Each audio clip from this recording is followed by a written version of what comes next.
I'm going to introduce what you're so excited about, and then I'm going to let you roll.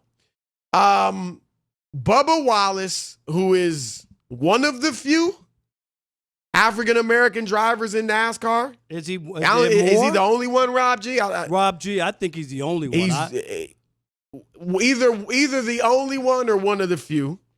But he's called 2 days ago for NASCAR to ban all Confederate flags from their racetracks. And guess what, Rob?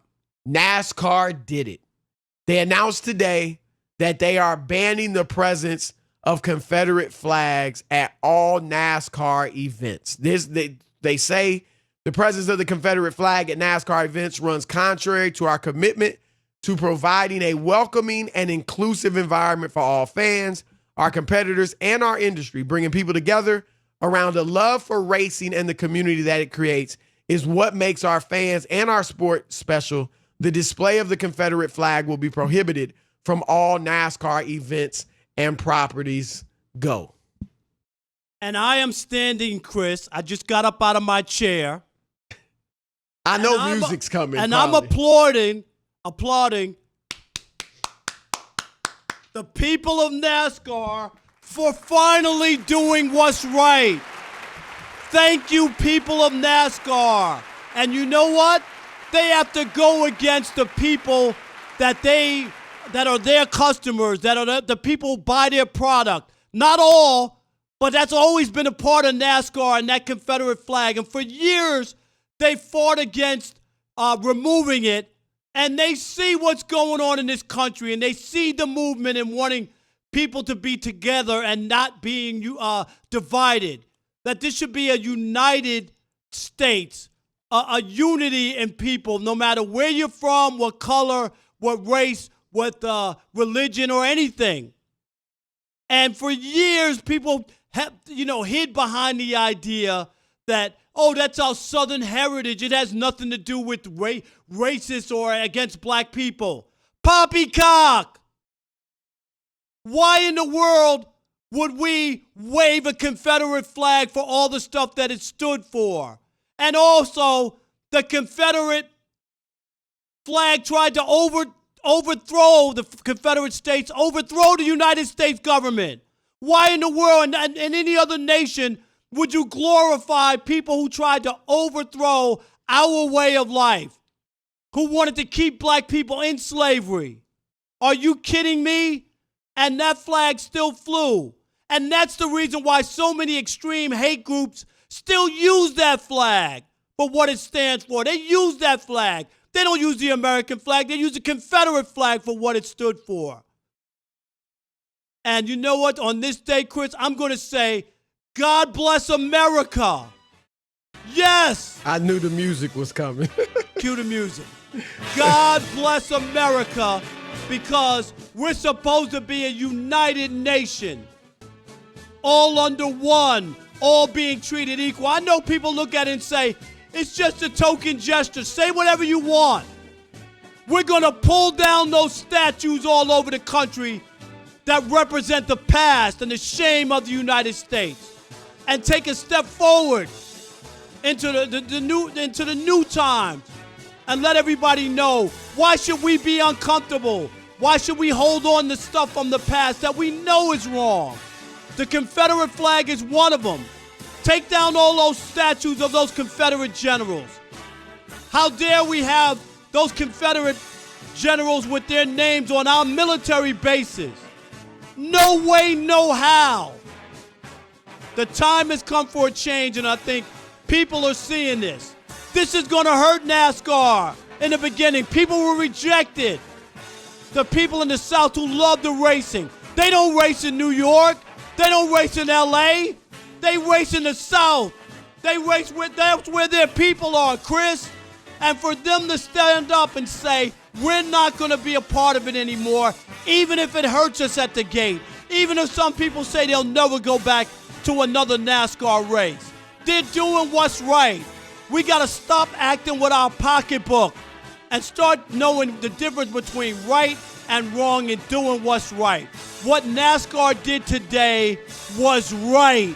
Finally, they saw the light and they have decided they will no longer just go along because that's what people want to do. God bless NASCAR and God bless America. The words, folks, of Rob Parker, my partner. All right, I agree with you, Rob. This is a good step. It's a very good step. Like you said, it's largely symbolic, but it is a major move for them. No question about it. I want to see much more. I want to see legislation that helps to economically empower African Americans. The average African American household is worth 1/10 of what the average white household is worth. That's not because whites work harder or are smarter or anything like that. There was intentional legislation to get that going. And that doesn't mean whites haven't worked hard. They've worked hard, but they've had opportunities that, obstacles were removed from their way to get out of poverty, where with a lot of African Americans, that's not been the case. So I want to see economic empowerment. I want to see schools equaled. The poor people in the poor neighborhoods, regardless of race, need the education more than anybody in this country so they can get to the level economically that a lot of other people are at, regardless of race. But the schools in the predominantly white areas get $23 billion more per year, school districts, than the schools in predominantly areas of color. That needs to change. The criminal justice system. You got too many people sitting in jail for 9 months, 6 months, a year, just because they can't pay the bail. So there's a lot more stuff. I won't get into more stuff, but that needs to change. I won't be happy or satisfied with just symbols, but I do recognize it's a step in the right direction. Let me say this to our white brothers and sisters, and we value all of you. Don't take this, and you see these Confederate flags, coming down, and these statues coming down, and if this continues, it's gonna go a long way to taking down a ton of people that have been considered American heroes. Okay, because so many of them own slaves. Okay, don't take this as an attack on white people. All right. This is not an attack on whites. This is an attack on white supremacy. And it's not trying to put black supremacy in place of white supremacy. It's not trying to put people of color supremacy, if you will, over white supremacy. It is just saying we all, regardless of ethnicity, regardless of color, are equal. And so it's attack on white supremacy, not on white people. As white people, do not limit your culture to the slave South or even the slave America. White culture is richer than that. You don't have to just hold on to a time when you enslaved people of color, when you ran over the Native Americans. There's more to your culture and your history than oppression of other people. And so don't look at this as an attack on white people. Look at it an attack on white supremacy. And I would say, Rob, and I know a lot of white people are looking at this and they're feeling some kind of way. And I'm not just talking about NASCAR, but just this whole thing. Not just the white supremacists, some white people in general who aren't white supremacists. And that is because in this country forever, for the past 400 years, white supremacy has been the culture. If on a scale of 1 to 10, heck, at one point whites are at a 10 or more, and we were below 0. But now if you say, you might look at sports, you might look at music and say, oh, blacks have made it. No, that's superficial junk, sports and music. When you really look at what makes a life, quality of life, income, employment, education, how you're treated by the criminal justice system, you look at those things, health disparities, and you see we're way behind. And so if you have whites are at maybe 8, 7.5, 8 right now on a scale of 1 to 10, and we're at 2.5 or 3, then as we try to get all of us at 5, And that doesn't mean fixing outcomes. I'm talking about 5 in terms of opportunities, in terms of being comfortable in the culture, in the country. Then that you are coming down from 8 to 5. That is coming down.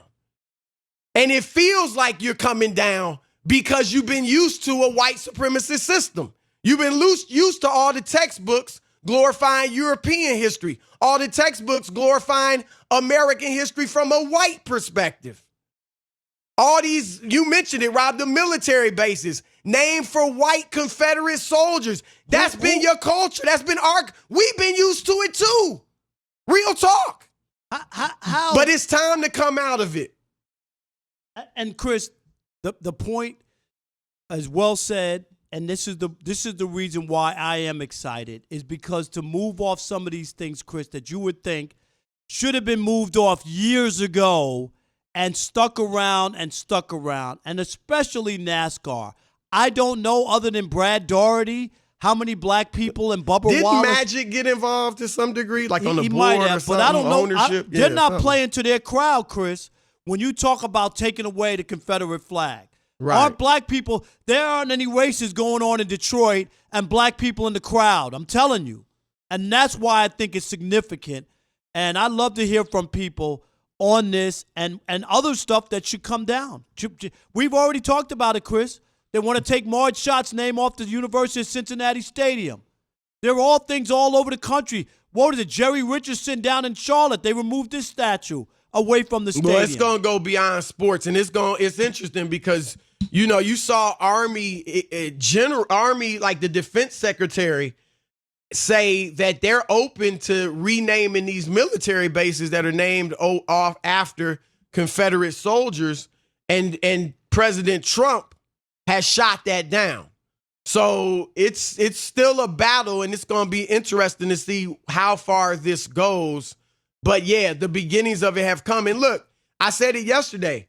When nations change, when the spirit that's controlled a nation changes, for whatever reason, a lot of the landmarks get taken down. They get run over. And this nation is undergoing a change peacefully so far. I know some people are looting, but look, for what most nations go through when they change, this is peaceful. Because usually it's war that changes a nation. So this is a nation undergoing some change, and some of the landmarks from the old racism and white supremacy are coming down. And hopefully it can just be peaceful, and, you know, we move on to a brighter and better America for all people, including white people. All right, we're going to throw it out to you. 877-99 on Fox, 877-996-6369. Are you a fan of NASCAR's decision to ban the Confederate flag? And what are some other symbols or names that need to go in sports? The Redskins and things like that. Let's kick it off with Brad in Indianapolis. You're on the Odd Couple Fox Sports Radio. What's up, Brad? Hey, how you guys doing? I'm definitely. Thank you. I'm doing great. I'm definitely for removing that Confederate flag from those events. I grew up in a very white life where I'd say I went to private schools, and 99% of the people I went to school with were white. I became a teacher, and I moved from basically a rural area to Indianapolis, and I teach in an inner city situation now.